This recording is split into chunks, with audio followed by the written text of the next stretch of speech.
Is Raila going to retire or is he going to lead the opposition? These are questions being asked about Raila. Is he going to retire or is he going to lead the opposition? From the look of things, I personally doubt if Raila is ready to throw in the towel. I mean, he's not ready to retire for now, because he still believes there is a chance for him to become president in the near future, perhaps in 2027.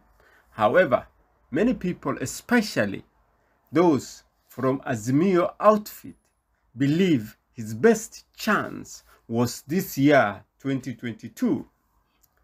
This was his chance to win the election because there are three main reasons amongst others.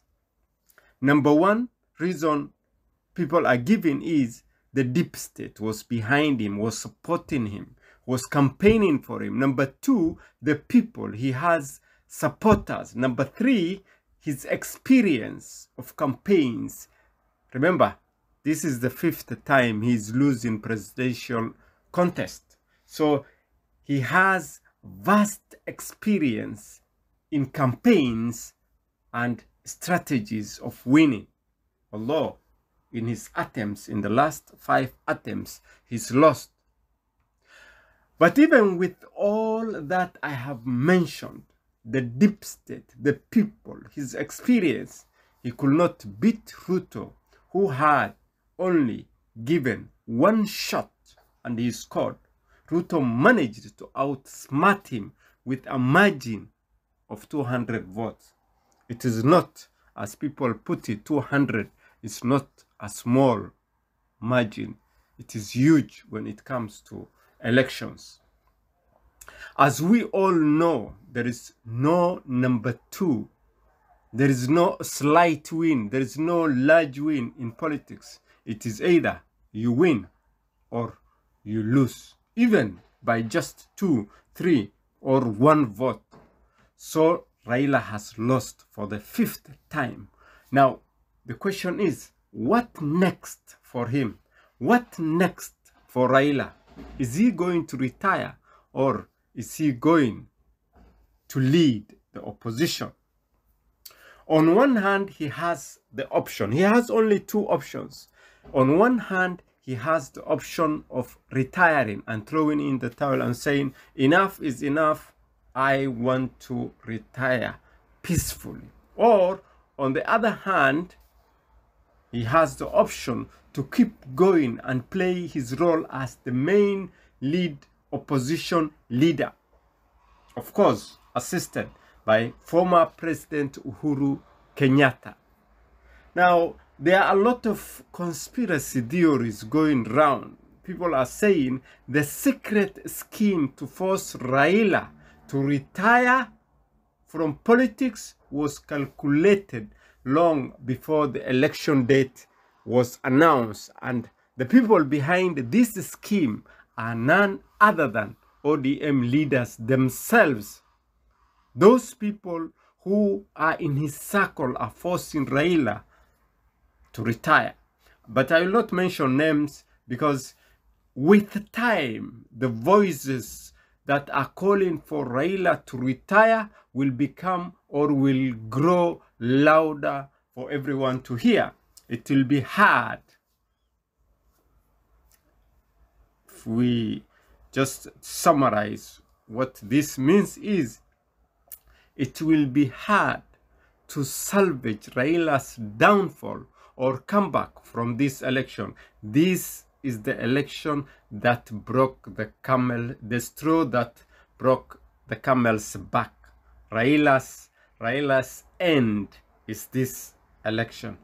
I don't know how people will interpret this election for Raila, but many people believe this is the end of his political career. However, personally, I don't think it is a good idea to retire Raila at this early stage, because there is no politician from the Azimio side who can fill his shoes. He's just this giant who cannot be replaced. Look at Kalonzo Musyoka. Kalonzo Musyoka could have been a good replacement, as many commentators agree that Kalonzo would have been a perfect replacement for Raila. But what did he do today? The Senate. He withdrew from the Senate Speaker race without even the opposition having a clue about his intentions. This is the kind of person people who are politicians will not like to associate with, because they will not be able to read his next move. His name, his nickname, he has a prominent nickname, and it is Watermelon.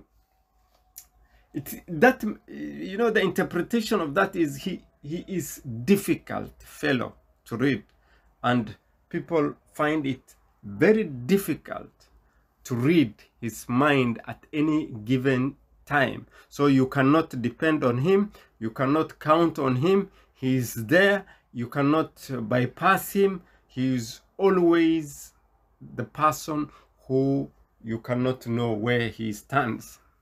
Now, if Raila, that is big if, he succeeds to keep his role as the leader of the opposition, Kenya will now have a robust opposition. Of course, with Uhuru on his side, the two people, the handshake team, will lead the opposition. And on the other hand, President Ruto and the Kenya Kwanza team will lead the government. And I have to mention this. Sometimes these opposition leaders and the government leaders have, backdoor channels where they communicate. They get things through, they, talk, they meet for tea, coffee, or whatever. They discuss things without people knowing what is happening in the background. But this time, the opposition leader, Raila, and Uhuru, his brother, handshake brother, will not have that backdoor access, the communication. The communication bit, I think it is, in my view, it is going to be not as it normally is, as the norm is. It's going to be different. Because what is the reason? What reason do I have? Uhuru cut the friendly channel of communication between him and Ruto in 2018. That divorce between Uhuru and Ruto was very ugly. It was messy. And because of that, I don't think there is going to be favors running in the background. Nothing like that. People will have to face the music. This is why, sometimes it is important in politics not to burn bridges. If you are done with a person or a party, just move on without burning bridges. I don't know what you think, and if it is your first time to come across this channel, please hit subscribe and turn on notification. I would like to know what you think about Raila's future. Please drop your comment below. Thank you.